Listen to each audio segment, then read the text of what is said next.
If not, hey, what's up with it? Facebook, Instagram, YouTube, the whole social media hood. How y'all doing? Hopefully all is well. And if it ain't well, then you can get it to going the way you desire it to go. Because one thing that's true about it is, however we doing and wherever we at, it's a result of a decision that we made. So if we don't like where we at, we got to start making some different type of decisions to put ourselves somewhere we will like where we at, somewhere where we want to be. So with that being said, welcome to this technically would be the first episode of Uncomfortable Conversations 2.0. Let's talk about it. And the resolution. Like I was saying, I had dropped a video yesterday explaining, how I want to format my channel. So I'm just kind of reiterating it, and I'm going to continue to do so we can be aware of, the structure and the format of this thing. Because, I'm looking to make uncomfortable conversations a part of our social life. Because this is a therapeutic channel. It's for us and it's by us. Because, like I say, and I continue to say, that can't nobody help us but us. Because we some peculiar types of people. And when I say we, I'm talking about black people.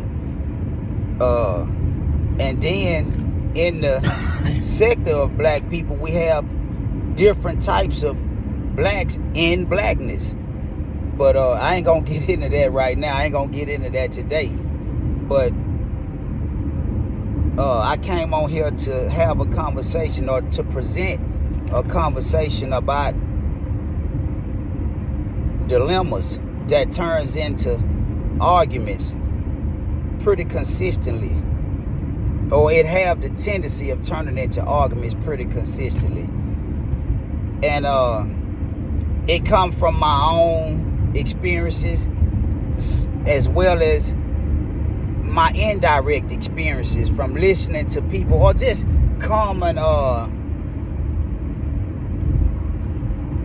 issues that I observe and I be made aware of in relationships. And a consistent common complaint, no matter where you go, no matter where the relationship is, no matter how long. Well, no, because normally in the early stages of a relationship, you haven't reached this point of the relationship. So if you're in the early phases of a relationship, I don't know. This is just my opinion. I could be wrong. Y'all let me know. But most of the times when you're in the early phases of a relationship, you don't have these problems, because you haven't really been around the person long enough for these type of problems to start presenting itself.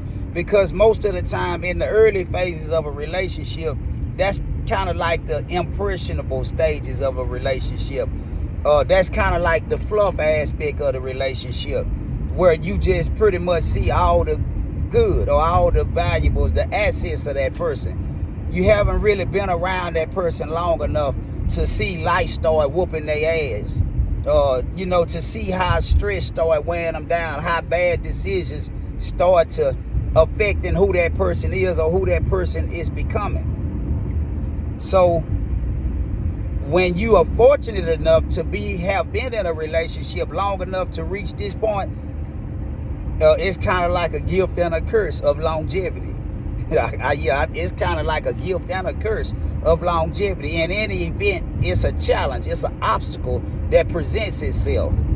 And I think it's rewarded to people who have been together for an extensive period of time. And the funny thing about that is, what's an extensive period of time? Because to me, 2 years might be an extensive period of time to be in a relationship. To somebody else, it might be 6 months. So, that kind of varies. But just for the sake of clarity, I'm just going to say maybe 5 to 7 year mark. Because around that 5 to 7 year mark, you done kind of got accustomed to this person, and they done kind of started getting old to you. So you got to have some things about this person and some things about the relationship that transcends the physical aspect. Because at that time, the fineness or the attractiveness of that person done became the norm now. That just was the kitchen. That got y'all together. Now you got to go beyond what you see and that you like to the other things that's going to be stimulating, encouraging, and motivating in this person. And when we start to looking for these things in the person, often the times we run into a red light. We run into at least a yellow light, because some kind of weird way, when you've been with a person an extensive period of time, you start to thinking you see more in this person that you don't like opposed to what you do like. So yeah, I don't know, I had got a message kind of distract me reading that message, so I got to learn how to stop people from, I got to not read them when they come when I'm talking. But anyway, y'all know that I'm just coming back, and I'm gonna do it the way I do it. It's gonna be genuine and authentic, but it's gonna be raw and rough around the edges, kind of like me. But we gonna smooth it out. And I matter of fact, let me just say, for the people that was embracing me or endorsing me or rocking with me when I first came on the internet a year or how long ago, so whenever that stuff was, I don't know, it's been a while back, last year or a little later. I damn near want to say that I owe y'all an apology, because I showed and then I burnt. So if that made y'all feel some kind of way, like I'm just a tease, and I'm, yeah, I am. I am a tease sometimes, but I apologize, because if I teased you, if I upset you, if I violated your expectations, it wasn't intentional. I just had my own issues in my life that was going on that put a hole in my ship, so I couldn't sail in the social media stratosphere. I had to abort the mission and, patch up my own holes in my own ship so that I could sail. Not to say that everything in my life is sailing smooth, but in any event, I'm sailing. I can withstand the waves that might hit my ship right now. So I'm back. I kind of enjoy doing this, because it make me feel like I'm doing something for other people that's going to help them as well as help myself. So I sat back and I observed and thought and strategized. That's how I came up with the fact that I don't want to just be on here talking, and I don't want to be negatively grounded. I want to be on here talking, but I want to have something to offer to the people who I'm engaging, because, man, ironic as it is, I done met some genuine people who I wouldn't believe I could have met this way, because this is a new type of way of living in this goddamn metaverse world. So I had to go back and reconstruct my perception of it. I had to reestablish a new constitution, because I was inclined to believe that you can't meet no genuine people on the internet.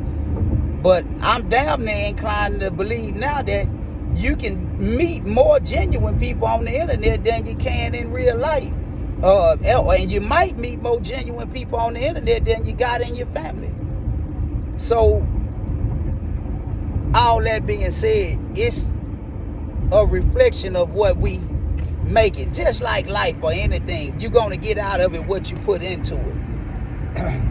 So far, I've observed some genuine, wholesome people that have inspired me to not see social media in such a negative light. So yeah, man, let's keep that popping, man, because I think it's more of us that desire to unite with people of like minds and like spirits than it is otherwise. And when you connect it to your own kind, man, you're gonna prosper, you're gonna be happy, y'all gonna motivate, inspire, and encourage each other. So that's what I want to do with my platform. I want to motivate, educate, and inspire my kind. I want us to be able to do that for each other. So that's what helped me say, man, this is really therapeutic. It's therapeutic for me, and it can be therapeutic for you. At least that's my intentions. I desire for it to be therapeutic. So I say the uncomfortable conversation is going to be a 3-part. It's going to have 3 aspects of the conversations. I'm going to pre-record a topic that we're going to hear, think about it. We're going to come back and we're going to dialogue about it. And it's going to be common issues that exist in our relationships. And then we're going to come back and try to come to a resolution about it. So along the way somewhere, somebody is going to hopefully get something that can influence them to change for the better. Somebody might can present something to me from a perspective that I haven't been seeing that can assist me in changing for the better. So that's why I say that this is a free online therapy that I'm creating for us, and it's by us, because the issues that we're going to be talking about and addressing and resolving, hopefully, are the issues that plague us.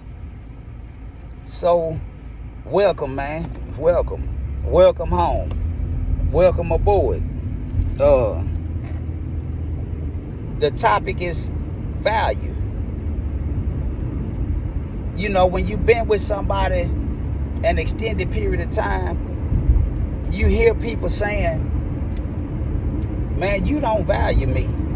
Women often, I think women say it more so than men, but men feel it.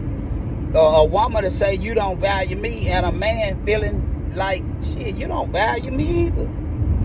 So what are we saying when we say you don't value me? What do we really mean? What is value to you? Where did you get your concept of what value is and what it means? Most of the time, we just embrace ideologies and concepts that didn't even come from us, from our own research or according to our own understanding. Most of the time, whatever we think value is and mean, it's something that somebody else done passed on to us. It's kind of like a tradition or a custom or a customary belief. Because just ask yourself, how many times have you ever sat back and asked yourself, what does value mean? What does it mean to be valued? When I say you don't value me, or I feel like you don't value me, is that what I'm really saying? Is that what I really mean? Or am I saying that I don't feel acknowledged or accepted or embraced? I'm not stimulated by you. I don't know. I'm just asking questions, because when you look at the word value, it says the regard that something is held to deserve, importance, the worth of a person or standards of behavior, usefulness of something, judgment of what's important in life, to be considered important or beneficial, have a high opinion of. So, whatever you value,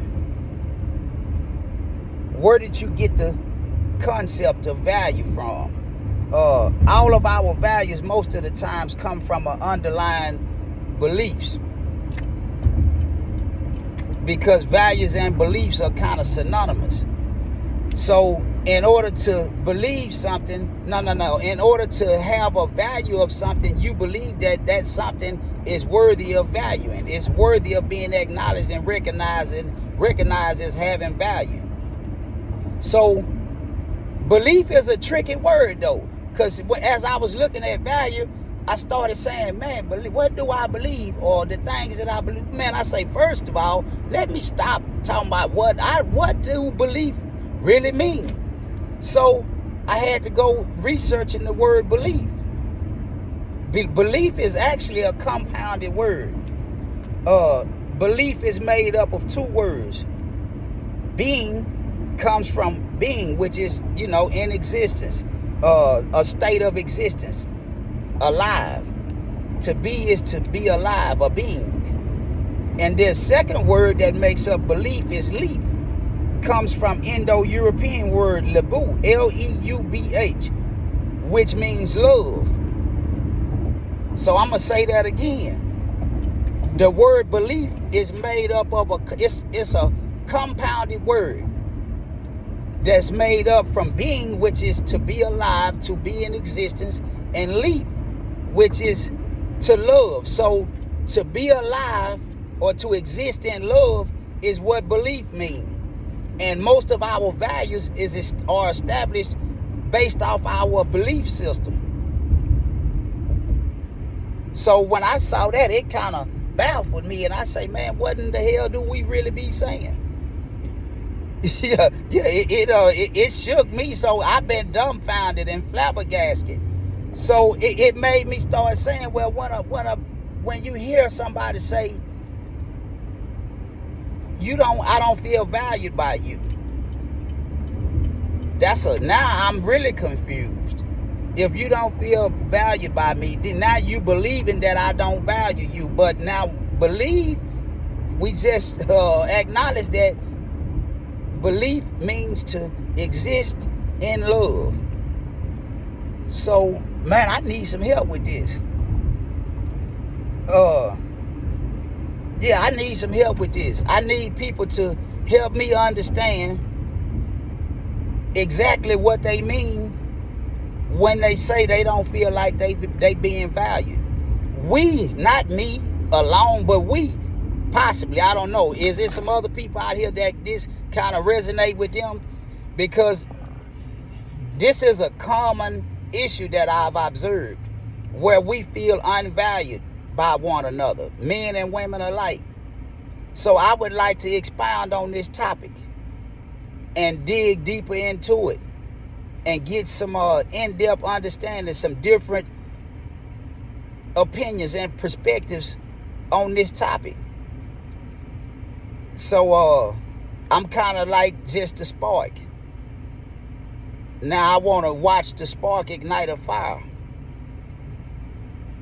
And I want to see what we can purge out this fire. So yeah, let's talk about value. Let's talk about belief. Because belief and value are actually synonymous to each other, in my opinion, based off of my spontaneous research. What y'all think? What y'all got to bring to the topic, to the conversation? Let's talk about it. Let me peel back some of the layers of y'all intellect. And let's get this thing active, man. Let's get active. But, just an update. I've been busy trying to help one of my partners that's he been in prison since 1992. One of my partners that I got certified with, he got a 50-year sentence. He got like 32 and some change done on it. He was convicted of a couple murders. So he got a interview that's gonna be aired on Real Life Street Stars and Say Cheese TV. So the purpose of these interviews and the purpose of me reconnecting with him is so we can get active in terms of trying to help him be released from prison. We can do the things that we need to do. And honestly, I don't know what all we need to do. I'm trying to start to understand. I'm blind man shuffling, trying to get him out of prison. I got Charleston helping us. He going back into politics strictly for this cause. But I know one thing that we do need, that we can use, is assistance with keeping his spirit up. Writing letters, sending pictures, sending inspirational quotes. The ones that's able, if they can send him $1 or $2 here and there, not just him, but all of our forgotten soldiers. That's a aspect of relationships that we're gonna get into too. But especially all the dudes that call themselves real niggas, you know, and they adopt and subscribe by the cliche that real niggas do real things. Man, let's represent that shit. We're gonna create a petition. We're gonna create a petition to be able to call the parole board and try to encourage them to grant him another hearing for release. We want to let them know that as members of the society, we embrace and we welcome him home, and we willing to provide assistance to help him get reestablished and give him an opportunity to have a chance at life. Because almost everybody in America, damn near, I'm gonna say the majority of the people in America, the majority of us believe that a person should be given a second chance, no matter what they've done. Now, when you done some stuff initially, we say we want you to be punished, and you should. We all should be held accountable for our actions. And he have been held accountable, and he done suffered long and hard. He got a 50-year sentence, and he done 32. He'll have 34 if they don't grant him a new hearing. He'll have 34 years done on a 50-year sentence. So all we trying to do is let them know, hey, man, he have paid for what he done, as much as a person can pay in the physical form. He been locked up since he was a kid. Now he's an old man. So with that being said, excuse me, we'll get more into it as the channel continues to develop and evolve. Man, I appreciate y'all for tuning in. I'm gonna go ahead and upload this, and then later on today, since I'm running behind on the week, or either maybe tomorrow, we're going to come back and talk. I'll go live so we can talk about it. Y'all can like, dislike, comment, share. Let's engage, man. You know, help me, help us. Let's help each other. Uncomfortable Conversations 2.0.